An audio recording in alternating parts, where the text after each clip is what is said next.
বা অনুমান করে কথা বলা একটি জটিল বিষয়, যা ভিন্ন ভিন্ন প্রেক্ষাপটে ভিন্ন ভিন্ন অর্থ বহন করতে পারে। অনেক সময় ধারণা করে কথা বলাতে বিপদ আরও বাড়তে পারে।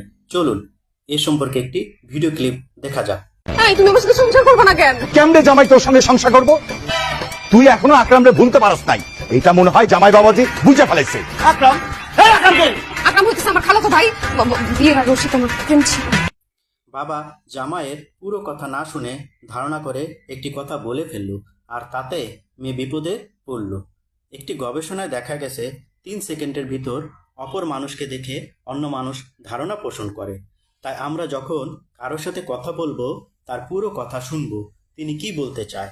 না হলে কি হবে, আমাদের যে যোগাযোগ, এই কমিউনিকেশন, সেটাতে একটা মিসআন্ডারস্ট্যান্ড তৈরি হবে, সম্পর্কে একটা খারাপ ধারণা পোষণ করা হবে।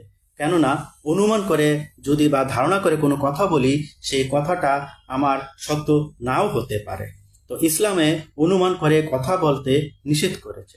আল্লাহ বলেন, তোমরা অনুমান করে কোনো কথা বলো না, অনুমান থেকে দূরে থাকো, নিশ্চয়ই অনুমান কোনো কোনো ক্ষেত্রে পাপ। সুতরাং আজ থেকে আমরা ধারণা করে কোনো কথা না বলি। যার সাথে আমরা কথা বলবো তার পুরো কথাটা আমরা শুনি, যে উনি কি বলতে চায়, তারপর